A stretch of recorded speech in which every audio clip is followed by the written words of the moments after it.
அனைவருக்கும் வணக்கம். எல்லாம் வல்ல இறைவனுக்கு நன்றி. நான் உங்கள் ஜோதிட ஞானி ஏஎல் சூர்யா. அரசியல் களம் பரபரப்பாக நேற்று சென்றது. யாராலுமே நம்ப முடியல. தாவேகா விஜய் கிட்டத்தட்ட பாத்தீங்கன்னா 108 சீட்டு ஜெயிச்சிருக்கிறார். அதாவது அவர் நின்ற திருச்சி தொகுதியிலும் மற்றும் பெரம்பூரிலும் மாபெரும் வெற்றி பெற்றிருக்கிறார். சாதனை படைத்திருக்கிறார்னு சொல்லலாம். சரி, ரைட்டு. இதுல பாத்தீங்கன்னா திமுக 2வது இடத்தை பிடித்திருக்கிறார்கள். 73 சீட்டு ஜெயிச்சிருக்காங்க. அதிமுக பாத்தீங்கன்னா 54 சீட்களை பெற்று 3வது இடத்தில் இருக்கிறார்கள். இப்போ எல்லாருக்கும் $1,000,000 கொஸ்டின் என்னன்னு கேட்டீங்கன்னா, விஜய் முதலமைச்சர் எப்படி ஆக போகிறார்? அதாவது மெஜாரிட்டி 118 சீட்டு வேணும் விஜய் முதலமைச்சர் ஆவதற்கு. இமாலய சாதனை, அதாவது திமுகவின் கோட்டைன்னு சொல்லலாம். சென்னை கிட்டத்தட்ட பாத்தீங்கன்னா அதுல மிகப்பெரிய ஓட்டையை போட்டிருக்கிறார், கோட்டையை பிடித்திருக்கிறார். திமுகவினருக்கு மிகப்பெரிய அதிர்ச்சி. அதை விட மிகப்பெரிய அதிர்ச்சி என்னன்னு கேட்டீங்கன்னா, மு.க. ஸ்டாலின் அவர்கள், முதலமைச்சராக இருந்த திரு மு.க. ஸ்டாலின் அவர்கள், அவர் தோல்வி அடைவார்னு யாராலையுமே அதை ஜீர்ணிச்சுக்க முடியல. நானே சொல்லியிருப்பேன் வெற்றி பெற்று விடுவார்னு. ஆனா பாத்தீங்கன்னா அவருடன் கூட இருந்த மாவட்ட செயலாளர் திமுகவில் இருந்த வி.எஸ். பாபு என்பவர் கட்சி மாறி தாவேகாவில் இணைந்து பாத்தீங்கன்னா கிட்டத்தட்ட ஃபர்ஸ்ட் ரவுண்ட்ல இருந்தே லீடிங்லே வந்தாரு. ஸ்டாலினோட லீடிங்லே வந்தாரு. அதே மாதிரி கடைசியில பாத்தீங்கன்னா கிட்டத்தட்ட 10,000 இருந்து 11,000 வாக்கு வித்தியாசத்தில் முதல்வரையே தோக்கடிச்சிட்டாரு. சரி, விஜய் முதலமைச்சர் ஆகிடுவாரா? அதை தான் பார்க்க போறோம். ஏன்னா இப்போ ஒருத்தர் ஒரு விஷயம் சொல்லிட்டு வராங்க. மிக முக்கியமாக கணிப்புக்கு நான் வரேன். அதாவது பாலாஜி ஹாசன், உங்களுக்கு தெரிஞ்சும், பிரபல ஜோதிடர் பாலாஜி ஹாசன் ஒரு கணிப்பு வெளியிடுறாரு. எப்போ? திங்கள் அன்று. நேற்று பாத்தீங்கன்னா ஓட்டு எண்ண ஆரம்பிச்சுட்டாங்க. ஞாயிற்றுக்கிழமை அன்று அவருடைய எதிர்பார்த்தேன் நான் என்ன சொல்ல போறாரு அப்படின்னு. ஏன்னா பல ஜோதிடர்கள் சொல்லிட்டு வந்தாங்க, தீர்க்க தரிசனம் சொன்னாங்க. பாலாஜி ஹாசன் என்ன சொன்னார்னா, ஞாயிற்றுக்கிழமை அன்று 162 இருந்து திமுக 171 சீட்டு ஜெயிக்கும்னு சொன்னார். சொல்லி முடிச்சிட்டாரா? மண்டே அன்னைக்கு மார்னிங் பாக்குறோம், 8 மணிக்கு சன் நியூஸ் ஓபன் ஆகுது. அப்போ திமுக அனுதாபி பேசுறாங்க. ஏன்னா அப்ப பாத்தீங்கன்னா தபால் வாக்குகளை எண்றாங்க. அப்பதான் எண்ண ஆரம்பிக்கிறாங்க. அப்போ கொஞ்சம் திமுக முன்னாடி வரதை பார்த்துட்டு என்ன சொல்றாங்க, பாத்தீங்களா சோசியல் மீடியால எல்லாம் ரொம்ப பூம் பண்ணாங்க, நாங்க ஓட்டு போட்டோம்னு. ஆனா திமுகவுக்கு ஓட்டு போட்டவங்க எல்லாம் பேசாம அமைதியா இருந்திருக்கிறாங்க, அதனாலதான் அப்படின்னு சொல்லி முடிக்கல. ஒரு அரை மணி நேரத்துக்குள்ள களமே மாறிடுச்சு. ஏகப்பட்ட தபால் வாக்குகள் எண்ணும் போது தாவேகாவுக்கு சாதகமாக முன்னிலை வகித்தது. அதுக்கப்புறமா அந்தமா ஓடிட்டாங்க வச்சுக்கோங்க. அந்தமா ஓடிட்டாங்க. இதுல காமெடி என்னன்னு பாத்தீங்கன்னா, முதல்வர் தோற்று போனது மிகப்பெரிய சரித்திரத்துல எப்படி சொல்றது, ஒரு மிகப்பெரிய அவக்கேடு திமுகவுக்கு. அதே மாதிரி பினராயி விஜயன் பாத்தீங்கன்னா கேரளால அவரும் தோற்று போயிட்டாரு. ஆனா பெரும்பாலும் 5 மாநில தேர்தல்ல முதல்வர் வேட்பாளர் யாருமே தோற்கடிக்கப்படவில்லை. அதாவது மம்தா பானர்ஜி தோத்து போயிட்டாங்க. அதாவது 3 முறை முதல்வராக இருந்தவர் இந்த முறை பாத்தீங்கன்னா மண்ணை கவி விட்டார்கள். பாஜக அங்கு வெஸ்ட் பெங்கால்ல ஆட்சியை பிடித்தது. அதாவது மெஜாரிட்டியை பிடிச்சிட்டாங்க. பெரிய அளவுல பாத்தீங்கன்னா 200 சீட்டுகளுக்கு மேல் வென்று இருக்கிறார்கள். வெஸ்ட் பெங்கால் டைகர் என அழைக்கப்படும் மம்தா பானர்ஜியை வீழ்த்தி இருக்கிறார்கள். அப்ப பாலாஜி ஹாசன் இப்போ நேத்து ஓட்டெல்லாம் எண்ணி முடிச்ச பிறகு நைட்டு ஒரு பதிவு போட்டாருங்க பேஸ்புக்ல. எனக்கு செம்ம காமெடி. அன்னைக்கு அவர் போடும் போதே அவரை நான் புலகணும்னு தான் இருந்தேன். அன்னைக்கு அவர் போடும் போது அதுக்கு நான் மறுபதிவு போடணும்னு இருந்தேன். ஆனா சரி வேண்டாம், விட்டுருவோம், எல்லாம் போடுறாங்க. ஏன்னா 5.5 லட்சம் சப்ஸ்கிரைபர் வச்சிருக்க ஒரு ஜோதிடர் பாத்தீங்கன்னா முதல்வர் மு.க. ஸ்டாலின் மறுபடியும் முதல்வர் ஆவாரு, அவருக்கு தான் தசா புத்தி நல்லா இருக்கு அப்படின்னு அவர் பதிவு போட்டாரு. அவரும் மண்ணை கவிட்டாரு. பாலாஜி ஹாசன் சொல்லணும்னு இருந்தேன். ஏன்னா நான் அகத்தியர் நாடி படிச்சிருப்பேன்.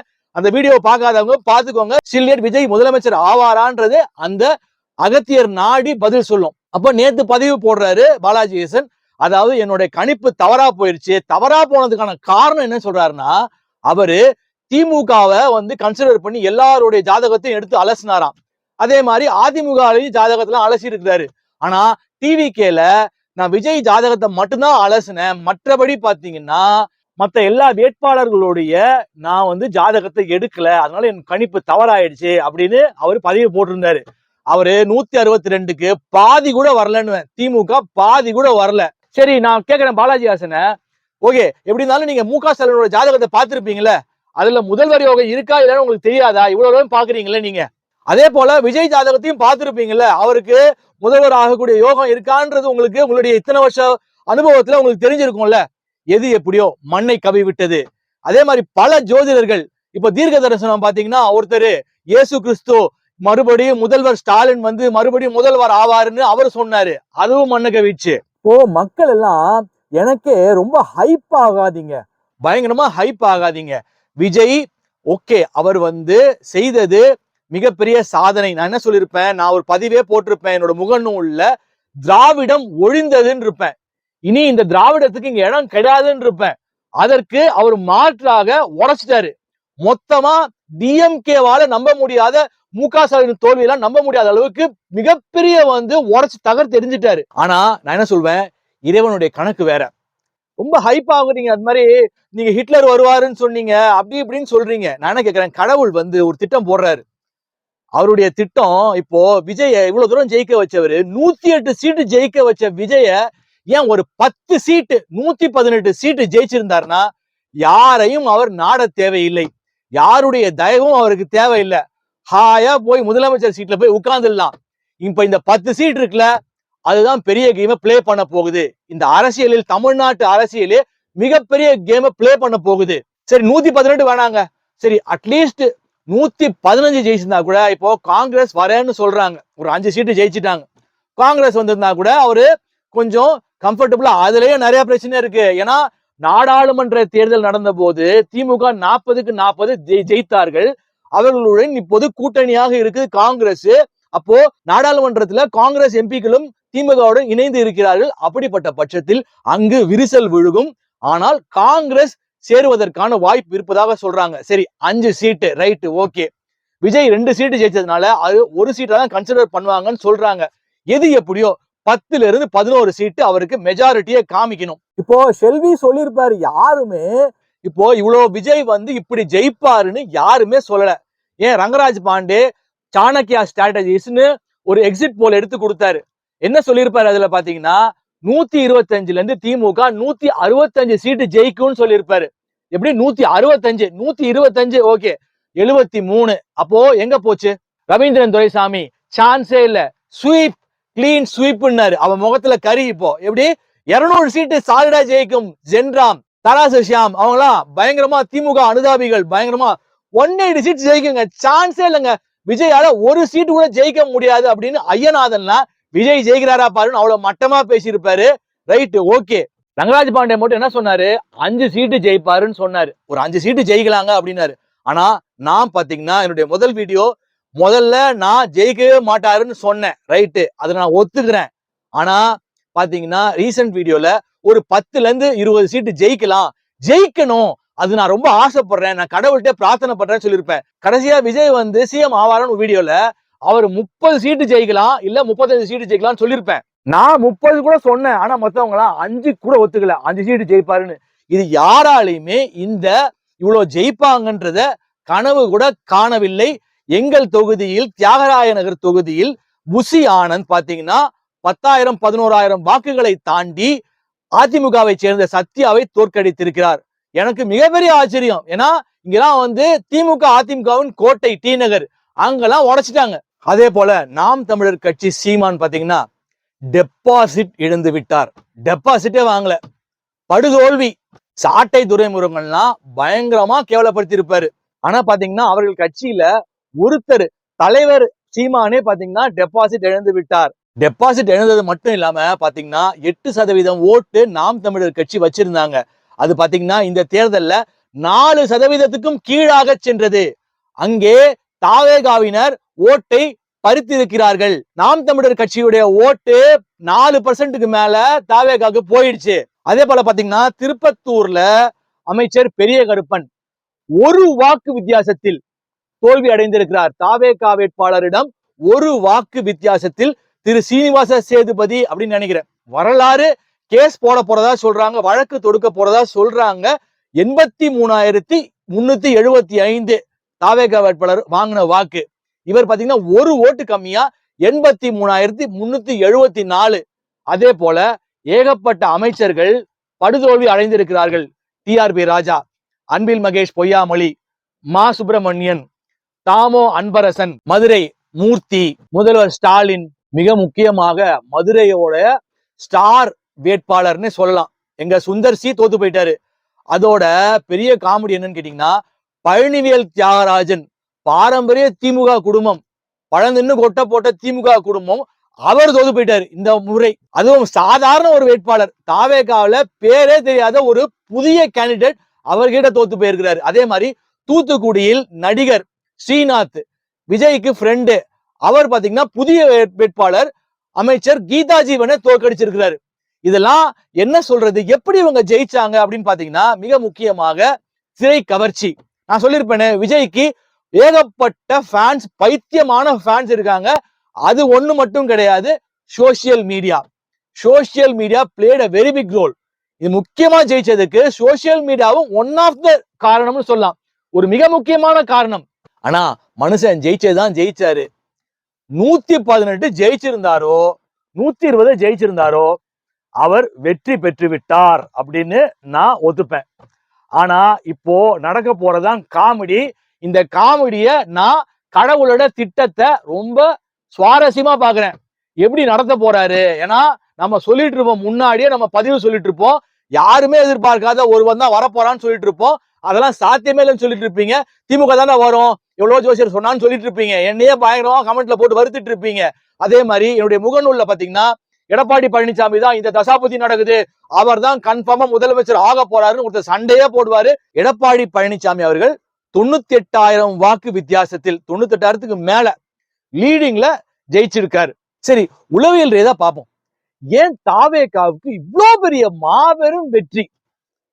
அவரு முதலமைச்சர் ஆவாரான்றது $1,000,000 கொஸ்டின். இட்ஸ் $1 million கொஸ்டின் நிறைய இருக்குது. இன்னும் ஆட்டம் சுவாரஸ்யமாக இருக்க போகின்றது. அதான் பத்தி நான் பேச போறேன் இந்த வீடியோல.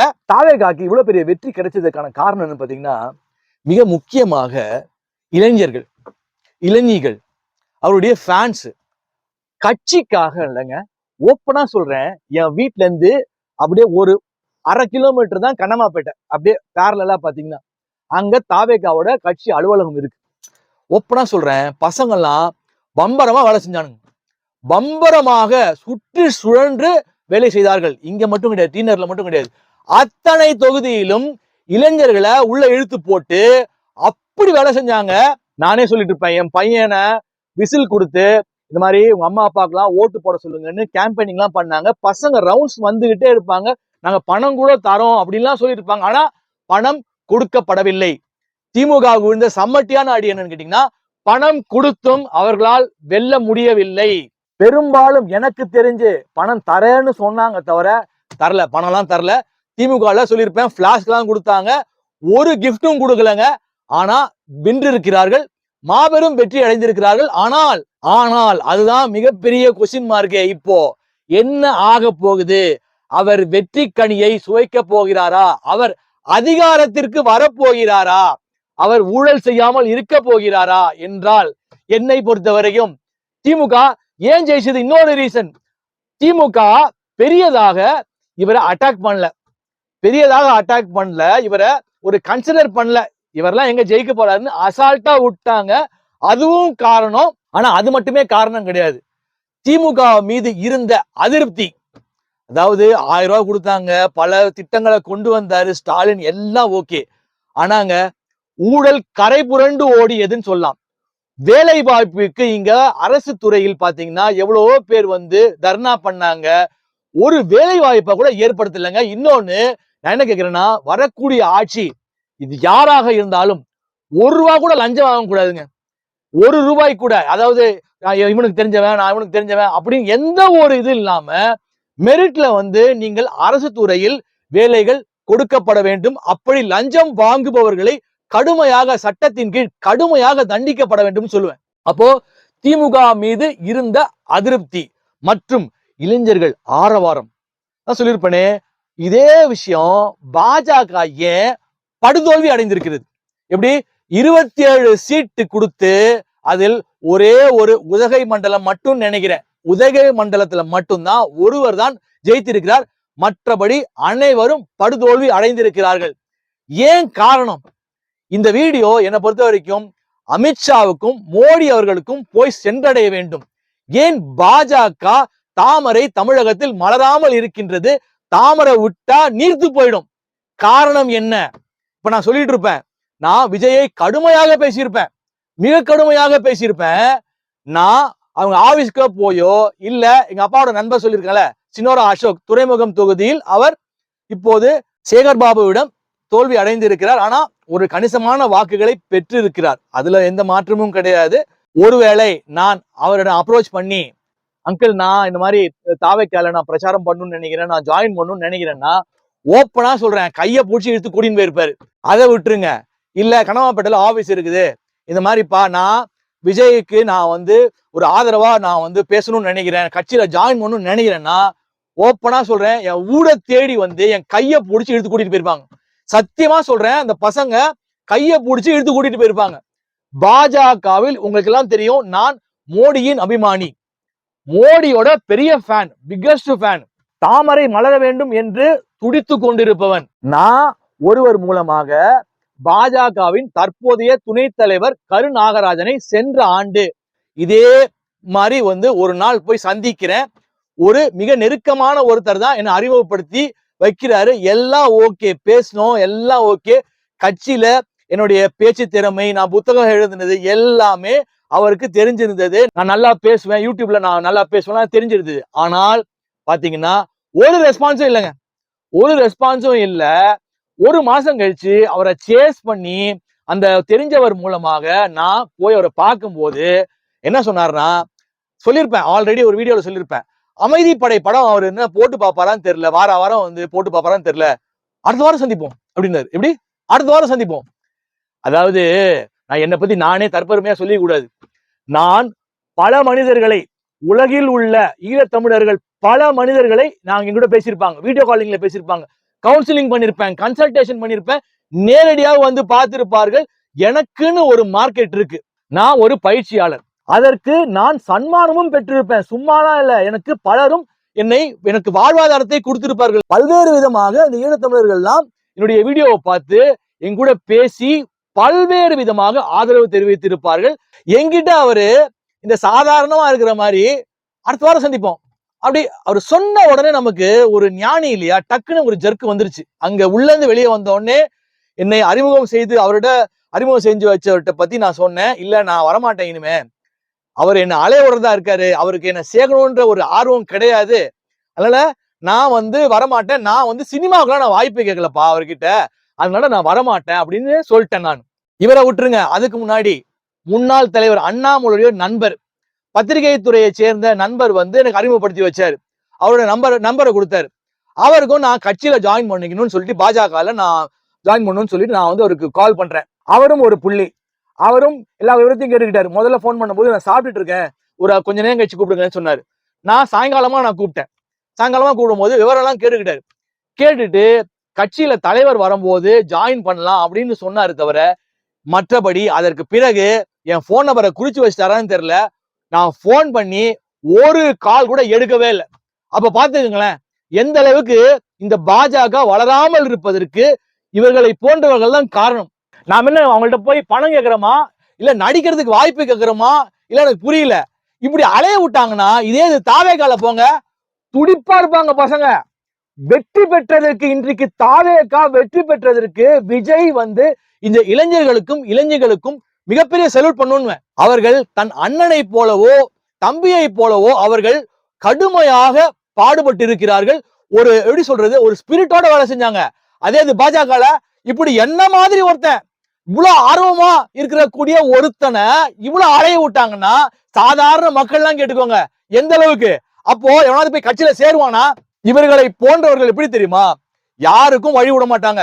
உன்னால நான் கேட்டேன், என்னால நீ கேட்ட, கட்சி உருப்படாது. எப்படி கட்சி இவர்கள் எல்லாம் இருந்தாங்கன்னா கட்சி உருப்படாது, தாமரை நீர்த்து போயிடும்.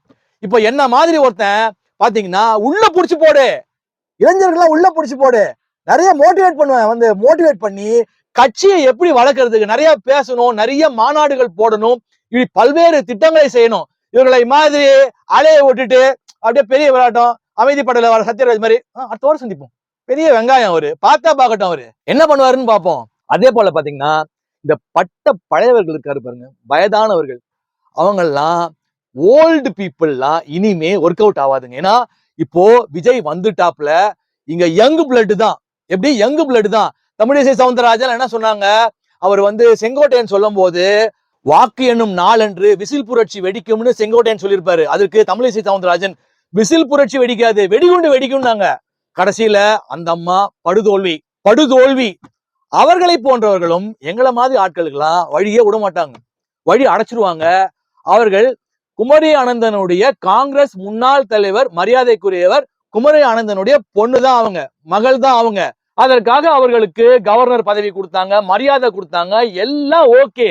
ஆனா கட்சி வளரணும், அதே போல புதியவர்கள்லாம் உள்ள நிறைய வரணும், அவங்க எல்லாம் மோட்டிவேட் பண்ணணும். அப்படிலாம் பண்ணாதான் தாமரை மலரும், கட்சி வளரும். யாருக்குமே வழி விட மாட்டேன், நானே சீட்டு வாங்குவேன், மறுபடியும் தோத்து போவேன், மறுபடியும் நின்னாலும் அவங்க எல்லாம் சொல்றேன், ஓல்டு பீப்புள்லாம் நீங்க ஓரம் கட்டுங்க. மோடிஜிக்கு இந்த வீடியோ போகணும். ஏன் தாமரை ஒரே ஒரு சீட்டு? பாஜக பாத்தீங்கன்னா 16 மாநிலங்களை கையில் வைத்திருக்கக்கூடிய ஒரு தேசிய கட்சி. ஏன் தமிழ்நாட்டுல மட்டும் இப்படி மண்ண கவுதுன்னு யோசிக்கணும். அவர்களுக்கு தகவல் போகணும், ஏன் தாமரை மலராம இருக்கு, எங்களை போன்றவர்கள்லாம் தாமரை எப்படியாவது மலர்ந்துராதா அப்படின்னு ஆர்வமுடன் காத்து கொண்டிருக்கிறோம். அதனால் இளைஞர்களுக்கு வாய்ப்பு கொடுங்க. ஓல்டு பழைய பட்ட பழையவர்களுக்கு விளக்குங்க. மறுபடியும் ஏதோ ஒரு பாரம்பரியத்தை வச்சு நீங்க சீட்டு கொடுத்தீங்கன்னா அதல பாதாளத்துக்கு பாஜக தோல்வி அடையும். தமிழகத்தை பொறுத்த வரைக்கும் அதல பாதாளத்துக்கு தோல்வி அடையும். இது போன்றவர்கள் எல்லாம் களையப்பட வேண்டும். எங்களை மாதிரி புதிய ஆட்கள் வரணும். மோடியோடைய வெறியர்கள், ரசிகர்கள் ஏகப்பட்ட பேர் இருக்காங்க. அவர்கள் எல்லாம் உள்ள கொண்டு வரணும். கொண்டு வந்தா மோட்டிவேட் பண்ணா, அவங்கள வழி நடத்தினால் இங்கே அப்போது தாமரை மலரும். இப்போ திரு மு.க. ஸ்டாலின் பாத்தீங்கன்னா ஒரே ஒரு டயலாக திரும்ப சொல்லுவார். இந்த முத்துவேல் கருணாநிதி ஸ்டாலின் இருக்கும் வரை தமிழகத்தில் பாஜகவில் கால் ஊன்றவே முடியாது. அதை திருப்பி சொல்லி அங்க டிவிகே விஜய்கிட்ட அவரு மொத்தமா கோட்டை விட்டாரு. எங்க பிஜேபிய வரவிடக்கூடாதுன்னு அங்க அதுல கான்சன்ட்ரேட் பண்ணி, அங்க விஜய் எல்லாம் ஒரு ஆளு, அவரெல்லாம் வரப்போறாருன்னு ஒரு அட்டாக்கும் பண்ணல. அங்க கோட்டை விட்டாரு. இங்க கால் ஊன்ற போதுன்னு அங்க கோட்டை விட்டாரு. மொத்த கோட்டையும் புடிச்சிட்டாரு விஜய். இப்போ சரி, ஒன்னும் கெட்டு போகல. அவரு முதலமைச்சர் ஆக போறாரா, ஆக போலையா, அதுதான் கடைசியில பார்க்க போறோம். சரி, நான் கேக்குறேன், ஒருவேளை விஜய் முதலமைச்சர் ஆகிடுறாருன்னு வச்சுப்போமே, ஊழல் இல்லாத ஆட்சியை கொடுத்துருவாரா? எனக்கு காமெடி தான். அதாவது அவருடைய காருக்கே வரி செலுத்தாதவர், அவர் வாங்கிய கருப்பு பணத்திற்கே வரி செலுத்தாதவர், அதிலே கணக்க காமிக்காதவர் ஊழல் இல்லாத ஆட்சியை நடத்த போகிறாரா? மிகப்பெரிய காமெடி. என்னை பொறுத்த வரைக்கும் திமுக அதிமுக கூட அதிகமான ஊழல் நடைபெறும். அதிகாரத்துக்கு வந்துட்டா, அதிகாரம் வரணும், வந்துட்டா பிடபிள்யூல இப்ப பாத்தீங்கன்னா ரோடு கான்ட்ராக்ட், இப்படி பல்வேறு நபர்கள் இருப்பாங்க. அவங்கலாம் 500 கோடி ரூபாய் பொட்டியோட நிப்பாங்க. அதிகாரம் வந்து விட்டால் அதுதான் $1,000,000 கொஸ்டின் மார்க். கேட்கவே வேணாம். ஆதவ அர்ஜுனா கள்ளல் ஆற்றி தூய மனிதர் பக்கத்திலே இருக்கிறாரு. மற்றபடி செங்கோட்டையன் அவர்கள் தூய மனிதர், ஊழலே செய்யாதவர். அதுக்கும் மேல தீர்க்கதரிசி யாரு? புசி ஆனந்த். பாண்டிச்சேரியில் சாராய கடை நடத்தி கொண்டிருக்கும் புசி ஆனந்த் இருக்காரு. அப்போ அங்க ஊழல் இல்லாத ஆட்சி நடைபெறும். அதை மக்கள் எல்லாம் பார்க்கதான் போறாங்க. எனக்கு வர மெசேஜ் எல்லாம் பார்க்கும்போது இந்த மனுஷங்களை என்னன்னு சொல்றது, அதான் மனித நிலைங்கிறது. ஐயோ, விஜய் ஜெயிச்சிட்டாரு நீங்க சொன்னீங்க, அப்போ அவர் தான் ஹிட்லரா வரப்போறாரு, இப்போ செல்வி சொல்லிட்டாரு, அப்படி இப்படின்னு. ஐயா, அதான் சொல்லிட்டேனே, இறைவனுடைய திட்டம் அதிசயமானவை, செயல்முறைகள் அதை விட அதிசயமானவைன்னு. அவரை ஜெயிக்க வச்சிருந்தா 120 ஜெயிக்க வச்சிருக்கணும். அப்பன்னா சூப்பரு, யாருமே தேவையில்ல. இங்க தொங்கல்ல நிக்குது அந்த 10 சீட்டு, எங்கேருந்து வாங்க போறாரு, அதுதான் இப்ப பார்க்க போறோம். சரி, யாரெல்லாம் அவருக்கு ஆதரவு தெரிவிக்கலாம் மெஜாரிட்டி வர்றதுக்கு? இப்போ என்ன பண்ணுவாரு கவர்னர், மெஜாரிட்டி இப்போ முதல்ல யாரு அதிகமான ஓட்டுகளை பெற்றிருக்கிறாரோ, சுப்ரீம் கோர்ட் ஜட்ஜ்மெண்ட் படி கவர்னர் அவர்கள் அவங்களதான், அந்த பார்ட்டியை தான் முதல்ல கூப்பிடுவார். கூப்பிட்டு உங்க மெஜாரிட்டிய ப்ரூவ் பண்ணணும் அப்படின்னு சொல்லுவாரு. அதற்கு கால அவகாசம் பாத்தீங்கன்னா சுப்ரீம் கோர்ட் கொடுத்திருக்குது 7 to 14 days. 1 வாரத்திலிருந்து 2 வாரத்திற்குள் உங்க மெஜாரிட்டிய நீங்க ப்ரூவ் பண்ணணும். அப்போ கூப்பிடுறாரு. சரி, எப்படி மெஜாரிட்டிய விஜய் அந்த 10 சீட்டை யார்கிட்ட இப்ப வாங்க போறாரு? ஏடிஎம்கே ஆதரவு கொடுக்க போகிறார்களா? அவர்களிடம் 53 சீட்டு இருக்கு. ரைட்டு. அவங்க கொடுப்பாங்களா? 10 சீட்டு கொடுப்பாரா எடப்பாடி பழனிசாமின்னு பாத்தீங்கன்னா, என்னை பொறுத்த வரைக்கும் கொடுத்தால் ஏன் கொடுக்கணும்னு யோசிப்பார். கொடுத்தால் ஆட்சியில் பங்கு கேட்பார். இயல்பு தானே. எனக்கு என்ன கெயின் பார்ப்பாங்க. அதுல 1000 கலைபரம் இருக்கு. ரைட்டு. இப்போ திமுக காங்கிரஸ் கொடுக்க போறதா அபிஷியலா வரல. ஆனால் வாழ்த்து சொன்னாரு ராகுல் காந்தி, வாழ்த்து சொன்னார். அதே மாதிரி பிரதமர் மோடி அவர்களும் விஜய்க்கு ஒரு பிரதமர் என்கிற முறையில் தமிழ்நாட்டில் ஒரு 108 சீட்டு பிடிச்சிருக்காருன்ற முறையில ஒரு வாழ்த்து தெரிவிச்சாங்க. ஒருவேளை காங்கிரஸ் மட்டும் கொடுக்கலாம், 5 சீட்டு கொடுக்கலாம். 108ல இருந்து 113, அது 107ங்கிறாங்க. 11 வேணுமா 10 வேணுமா? ஓகே, 5 சீட்டு கொடுத்துட்டாங்க. இப்போ பாமக கிட்ட கேக்குறாங்க வச்சுக்கோங்களேன், பாமக ஆதரவு கொடுக்குமா அப்படின்னு பாத்தீங்கன்னா, என்ன பொறுத்த வரைக்கும் பாமக கொடுக்க மாட்டார்கள்னு சொல்லுவேன். ஏன்னா பிஜேபியோட அலையன்ஸ்ல இருக்கிறாங்க. யாரு? பாமக, அன்புமணி ராமதாஸ் அவர்கள். அதே மாதிரி எலெக்ஷனுக்கு முன்னாடி வரைக்கும் விஜய்க்கு ஓட்டு போடாதீங்க, ஓட்டு போடுறதுனால வேஸ்ட் அப்படின்னு பயங்கரமா கடுமையாக பிரச்சாரம் செய்தார் திரு அன்புமணி ராமதாஸ் அவர்கள். அப்படின்னு இருக்க பட்சத்துல இப்போ ஒரு பெரிய ஒரு சீட்டு கிடைச்சா கூட டிவிகேக்கு மிகப்பெரிய வரப்பிரசாதம். அப்படி இருக்க பட்சத்துல 4 சீட்டு பாமக இருந்து போகுது அப்படின்னா அங்க போக மாட்டாங்க. போனால் அங்கே பாத்தீங்கன்னா பிஜேபியும் காங்கிரஸும் எப்படி ஒன்னா இணையும்? அதாவது சம்பந்தமே கிடையாது, 2 பேருமே கடுமையான எதிரிகள். அப்படிப்பட்ட பட்சத்துல இன்னொன்னு உள்ளாடத்துல பாத்தீங்கன்னா, நான் அதுக்குள்ள போக விரும்பல, அன்புமணி அவர்கள் அந்த மாதிரி போக மாட்டாங்க. அதே போல வைகோ இன்னைக்கு ஒரு ஸ்டேட்மெண்ட் கொடுத்துட்டாரு. திமுக கூட்டணியை சேர்ந்தவர்கள் யாவரும் தாவேகாவுடன் பேச்சுவார்த்தை வைத்துக் கொள்ள மாட்டார்கள்னு கொடுத்துட்டாரு. ஆனா அரசியல்ல எப்படி வேணா மாறும். அதே மாதிரி இந்திய கம்யூனிஸ்ட், அப்புறம் சிபிஐ, சிபிஎம் இவர்கள் எல்லாம் பாத்தீங்கன்னா 2 சீட்டு ஜெயிச்சிருக்கிறாங்க. விசிகாவும் ஜெயித்திருக்கிறார்கள். ஆனால் ஆதரவு கொடுப்பார்களா? மெஜாரிட்டியை காமிக்கணும். கூப்பிட்ட உடனே சட்டசபைக்குள்ள போவாங்க. இன்னைக்கு பாத்தீங்கன்னா அவருடைய கட்சி சார்பினர் சட்டமன்ற கட்சி தலைவராக தேர்ந்தெடுக்கப்பட்டிருக்கிறார், தேர்வு செய்திருக்கிறார்கள். ஏன்னா கட்சியோட தலைவர் மெஜாரிட்டியா ஜெயிச்சிருக்கிறாரு. அவங்க கட்சிக்குள்ள சட்டமன்ற கட்சி தலைவராக தேர்வு செய்யப்பட்டிருக்கிறார். இப்போ சட்டசபைக்குள்ள போனா மெஜாரிட்டியை காமிக்கணும், 118 சீட்டை காமிக்கணும். அது எங்கேருந்து வாங்க போறாரு? ஓகே, இப்படியும் சொல்றாங்க. இவரு மற்ற கட்சிகள்ல இருந்து 2 4 எடுக்கும் போது ஒருவேளை டிஎம்கேவும் ஏடிஎம்கேவும் சாத்தியக்கூறு இல்ல, இருந்தாலும் 73 54 சேர்க்கப்பட்டால் 127. நாங்க 2 பேருமே பரவாயில்ல, விஜய் ஆட்சி செய்யக்கூடாதுன்னு நினைச்சு இவர்கள் 2 பேரும் ஒன்னா சேர்ந்தா என்ன ஆகும்? விஜய் எப்படி அப்போது மெஜாரிட்டியை ப்ரூவ் பண்ணுவார்? இப்படி $1 மில்லியன் கொஸ்டின் இருக்கு. விசிகா போய் ஆதரவு கொடுத்தால், ஒருவேளை விஜய்க்கு 2 சீட் ஆதரவு கொடுக்குறாங்க வச்சுக்கோங்களேன், அவங்க யோசிக்க மாட்டாங்களா? ஏன்னா நாடாளுமன்ற உறுப்பினராக இருக்கிறார் இப்போது திருமாவளவனும் அவருடைய கட்சியை சார்ந்தவர்களும். அப்படிப்பட்ட பட்சத்துல அங்க விரிசல் விழுகும். அதான் சொல்லிட்டேன், நிறைய பிரச்சனைகள் இருக்கு. அதே போல தேமுதிக பிரேமலதா விஜயகாந்த் அவர்களுக்கு ராஜ்யசபா சீட்டு எம்பி கொடுத்திருக்கிறாங்க. மற்றும் பாத்தீங்கன்னா திமுக உதயசூரியனில் நின்றவர்களால் அங்க போய் அவர்களுக்கு ஆதரவு கொடுக்க முடியாது, மெஜாரிட்டி அவர்களுக்கு கொடுக்க முடியாது. அப்படிப்பட்ட பட்சத்தில் என்ன ஆக போகிறது? அப்போது ஒருவேளை ரொம்ப கஷ்டம், மெஜாரிட்டியை ப்ரூவ் பண்றது. 5 சீட்டு வேணா, இப்போ 115 ஜெயிச்சிருந்தா கூட நம்ம சொல்லலாம், 120 ஒரு 5 சீட் காங்கிரஸ்ல இருந்து வருதுன்னு. 10 சீட்டுன்ற போது தலை மேல கத்தி தொங்கிக்கிட்டே இருக்கும், சீட்டு நுனிலே இருக்கிற மாதிரி. நீங்க அதான் சொன்னேன், ஜெயிக்க வச்ச கடவுள் இன்னும் ஒரு 10 சீட்டை ஜெயிக்க வச்சிருந்தாரோ சூப்பர். செய்யலையே, அவர் திட்டம் என்னன்னு தெரியலையே. அரசியல் எப்படி வேணா நடக்கலாம், எப்படி வேணா பல்ட்டி அடிப்பாங்க, எல்லாம் ரைட்டு. இருந்தாலும் இந்நேரம் திமுகவோ அதிமுகவோ 107 சீட்டு ஜெயிச்சிருந்தாங்க அப்படின்னா அங்க கதை வேற. அவர்கள் பழந்தின்னு கொட்டை போட்டவங்க, அவர்கள் 10 சீட்டையோ 13 12 சீட்டையோ மற்ற கட்சிகள்ல இருந்து குதிரை பேரம் சொல்றாங்க, ஹார்ஸ் ரைடிங் பண்ணி அவர்கள் ஜெயித்திருக்கலாம். அதற்கு வாய்ப்பு, சாத்தியக்கூறுகள் அதிகம். ஆனா விஜய் ஃபேஸ் பண்ண போறது பழந்தின்னு கொட்டை போட்ட 2 பிரதான கட்சிகள், திமுக அதிமுக. நீங்க ஒருவேளை சீஃப் மினிஸ்டரா அதிகாரத்தோட மெஜாரிட்டியை ப்ரூவ் பண்ணிட்டாரு, ரொம்ப கஷ்டம், ப்ரூவ் பண்ணி எப்படியோ இருந்துட்டாரு அப்படின்ற பட்சத்திலையும் அந்த ஆட்சி அதற்கு பிறகு சபாநாயகர் தேர்தல் நடக்கும் சட்டசபைக்குள்ள. அங்க ப்ரூவ் பண்ணோம். முதல்ல பாத்தீங்கன்னா திமுகவோ அதிமுகவோ வெளிநடப்பு செய்யணும். அப்படி செய்யாத பட்சத்தில் மெஜாரிட்டி ப்ரூவ் ஆகாது. அப்போது விஜயால் ஆட்சி அமைக்க முடியாது. அப்போது விஜயால் சிஎம் ஆக முடியாது, முதலமைச்சர் ஆக முடியாது. அப்ப என்ன நடக்கும்? அதுதான் மிகப்பெரிய காட் ஸ்கிரீன் பிளேன்னு. இப்போ நான் என்ன கேக்குறேன், இவ்வளோ பேரு ஓட்டு போட்டிருக்காங்க, நம்பவே முடியல, யாராலையும் நம்ப முடியல. பெரிய பெரிய அமைச்சர்களை தோக்கடிச்சிருக்கிறாங்க. ஒரு சாதாரண வேட்பாளர் விஜய்க்காக, விஜயோட ஃபேனுக்காக, ஒரு ஃபேன் பேஸ்க்காக ஓட்டு போட்டிருக்காங்க.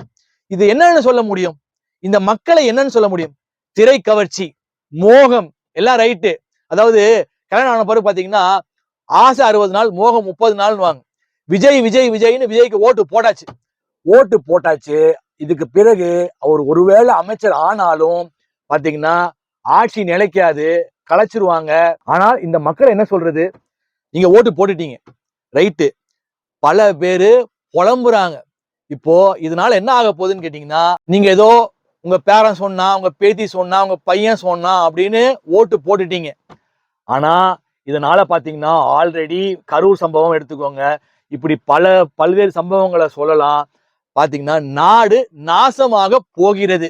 இறைவன்ட்ட தான் நான் பிரார்த்தனை பண்றேன், அது நடக்காது. ஏன்னா நான் நாடில படிச்சுட்டேன், நான் வேடிக்கை பாக்குறேன். ஒருவேளை விஜய் சீஃப் மினிஸ்டரா ஒரு 6 மாசம் நீடிச்சாலே நாடு சர்வநாச காடாக போகிறதுன்னு நம்ம எடுத்துக்கலாம். விஜய் திமுக பார்த்து அடிக்கடி சொல்லுவார். என்ன சொல்லுவாருன்னா, தீய சக்தி திமுக, தீய சக்தி தாவேகா, தூய சக்தின்னு. இப்படி தூய சக்தியா?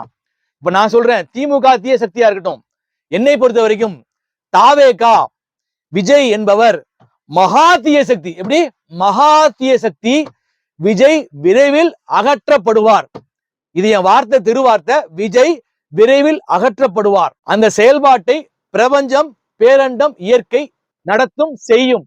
இப்போது அநீதி வென்றதை போல் வென்றாலும் கடைசியில் நீதியே வெல்லும். அதனால் விஜய் எப்படி முதலமைச்சர் ஆக போகிறார் என்பதை நான் சுவாரஸ்யமாக, சந்தோஷமாக, இந்த மக்கள்லாம் ஹைப் ஆகிற மாதிரி இல்ல, சந்தோஷமா பாக்குறேன். நான் சொன்னது போல மக்களுக்கும் மீடியாவுக்கும் நிறைய சுவாரஸ்யமான சம்பவங்கள் காத்து கொண்டே இருக்கிறது.